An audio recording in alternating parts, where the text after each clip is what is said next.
Tere õhtust teile! Mina olen vanemlektor Jane Raamets ja olen ka alates 2021. aasta sügisest tööstusökoloogia erialaprogrammi juht. Ja ma viin teile täna õhtul läbi tööstusökoloogia eriala infotunni. Ma räägin umbkaudu 15 minutit ja peale seda on võimalik küsida küsimusi. Tervitan teid täna küll Tallinnast, aga pildil on taustaks Tartu Kolledži kampus. Paikneme me Puiestee tänaval peamiselt 2 hoones. Võib öelda ka 3, aga 2 neist on omavahel ühendatud. Ja rääkides tööstusökoloogia õppekavast, siis õppekavasse kuulub 6 moodulit. Üldõppemoodul, kus on 2 kohustuslikku ainet, üks neist on ettevõtlus ja teine on teaduste alused ja akadeemiline väljendusoskus. Meil on ka valikaine moodul, kus tudengil on vaja valida 3 ainet. Et nagu te näete, panin siia ka väikse tärni ja see tärn tähendab seda, et teil on õpingute jooksul võimalik õppida kõiki neid aineid. Kui on soovi, siis võib teha alati ka rohkem aineid, aga 3 on selline minimaalne, mis peaks olema läbitud nüüd valikainete moodulist. Neil on ka tehnoloogia moodul, kuhu kuulub 4 ainet, sinna alla kuulub ka praktika, millest ma veidi aja pärast täpsemalt räägin. Kuulub selline aine nagu tootmisprotsesside logistika, millega alustame juba 1. semestril, materjalide taaskasutuse tehnoloogiad ja ka teine 1. semestri aine tööstusökoloogia kontseptsioonid, kus saab siis lähemalt tuttavaks sellega, mis on tööstusökoloogia, millised on tööstusökoloogia peamised meetodid ja millal mingit meetodit tasub kasutada.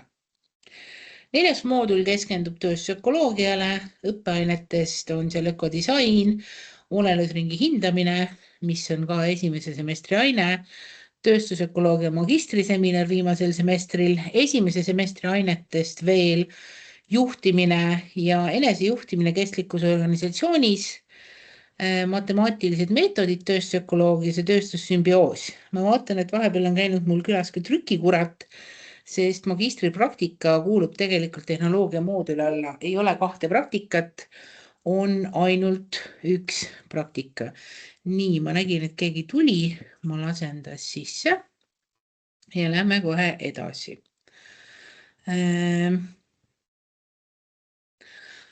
Vabaõppemoodulis on tarvis sooritada õpinguid 6 EAP mahus. Need ained ei pea olema TalTechi ained, teil on võimalik oma õpingute jooksul valida vabaaineid ka teistest Eesti kõrgkoolidest. Ja lõpuks on tarvis kirjutada ka magistritöö. Magistritöö maht on 24 EAP-d. Peaaegu, et terve 4. semester on selleks planeeritud. Kui meil varasemalt on olnud niimoodi, et 4. semestril üldse kooli ei ole, siis 4. semestril on nüüd sellest õppeaastast sisseastujatele tööstusökoloogia magistriseminar, et toetada tudengeid nende lõputöö kirjutamise protsessis. Rääkides Tartu Kolledžist, siis aastal 2005 asutati Tallinna Tehnikaülikoolis Säästva Tehnoloogia Instituut, mis siis 2007. aastal nimetati ümber Tartu Kolledžiks. Ka mina asusin tegelikult õppima Säästva Tehnoloogia Instituuti. Ma olen õppinud samamoodi tööstusökoloogiat magistrantuuris. 2006, mil ma alustasin õpinguid bakalaureuse tasemel, õppisin ma keskkonnajuhtimise erialal. Säästva tehnoloogia õppetool algselt 2005. aastal õpetas 2 eriala, materjalide taaskasutust ja ehitiste restaureerimist. Materjalide taaskasutust me enam kahjuks ei õpeta, aga ehitiste restaureerimine on endiselt üks peaerialasid ehituse erialal ja seda on võimalik endiselt Tartus õppida. Ja 2006 lisandus siis sinna tööstusökoloogia magistriõppe ja meie majas on tegelikult võimalik õppida veel ka arukate süsteemide ja rakendusinfotehnoloogia õppekaval. küberfüüsikaliste süsteemide suunal. Magistriõpe avati tööstusökoloogias 2007 ja sealt edasi on igal aastal meil olnud lõpetamas tööstusökolooge.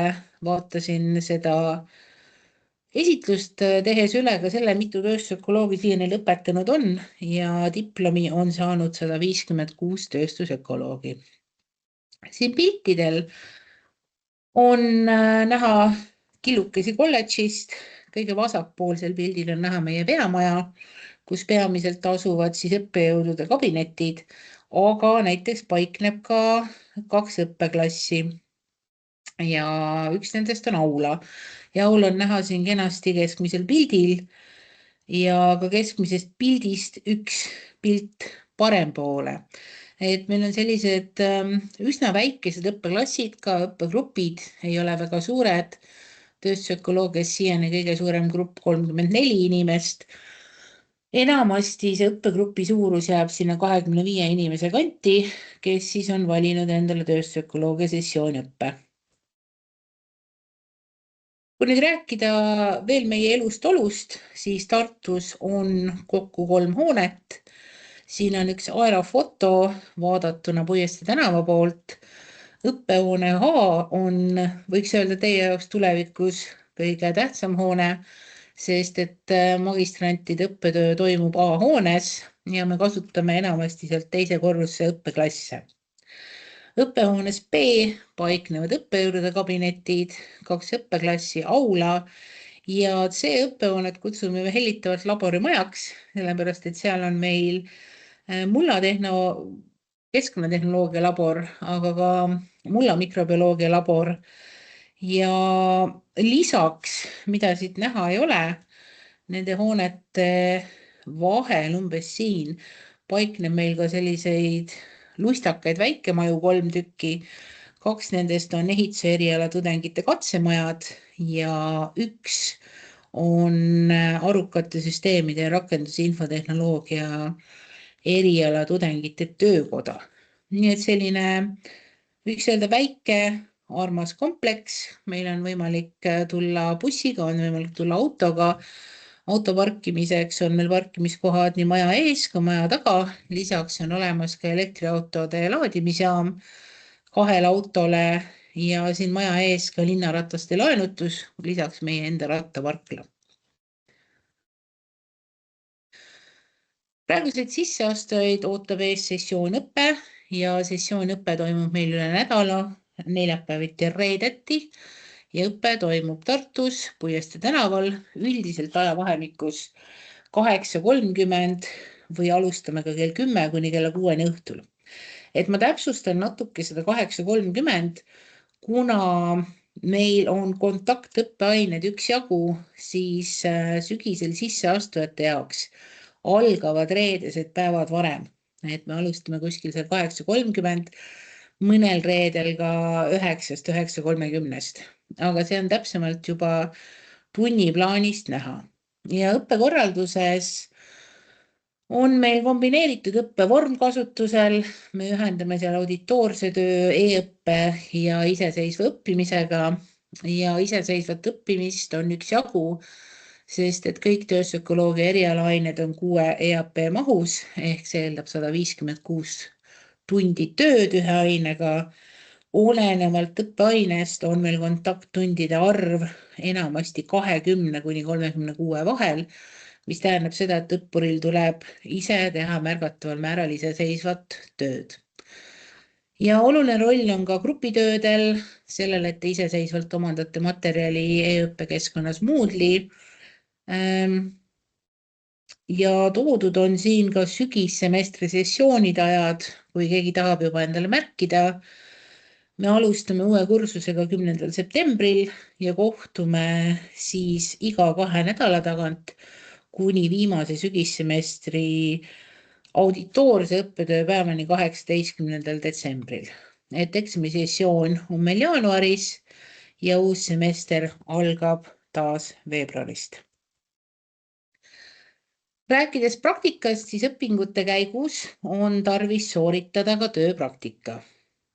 Tuleb ära öelda see, et meil ei ole ametlikke praktikabaase ja praktikakoht tuleb õppuril endal leida.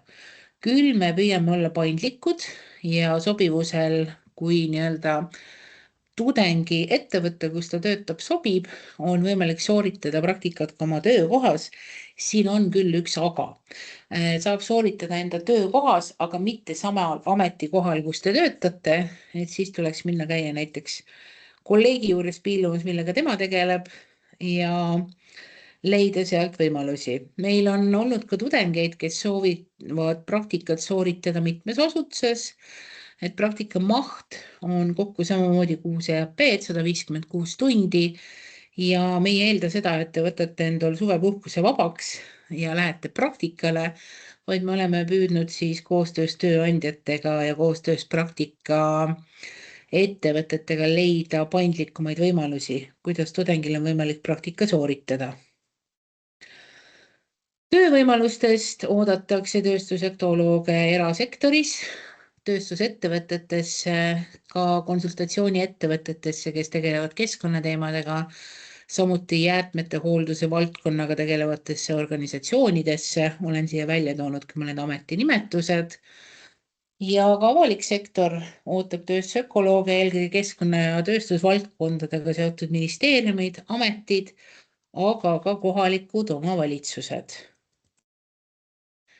Tõin teile ära ka siia valiku meie juures kaitstud magistritöödest.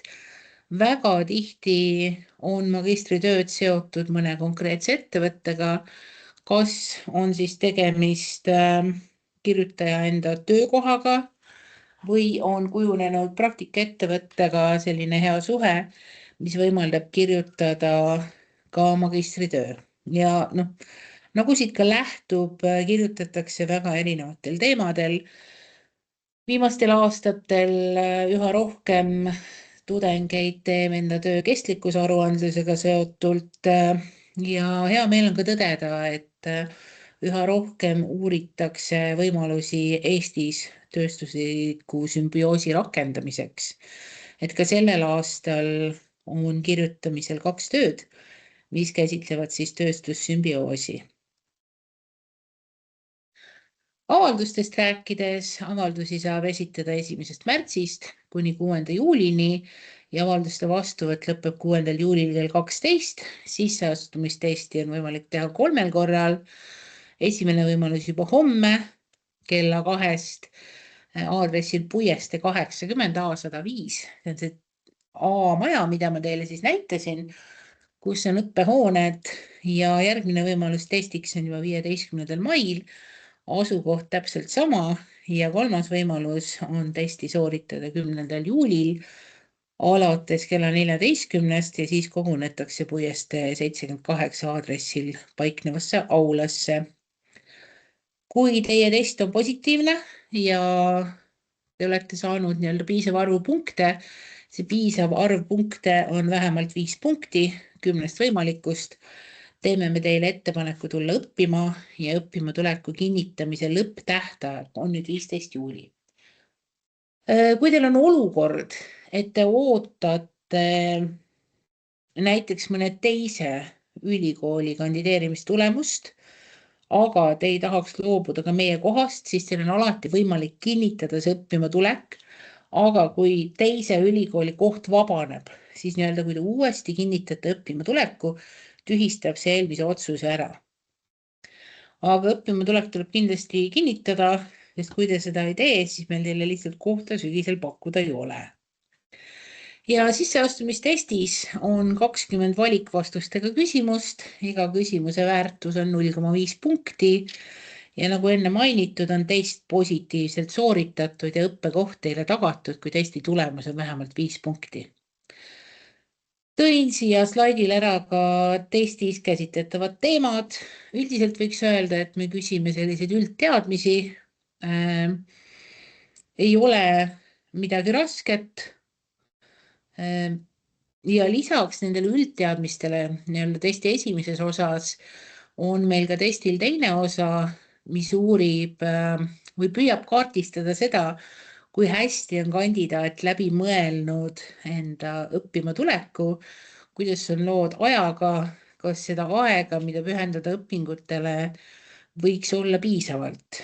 Et esimene pool testist on siis hinnatav, teine pool testist on taustainfo, mis on kasulik mulle kui programmijuhile natukene ka õppetegevuse planeerimisel. Aga see oli minu poolt kõik.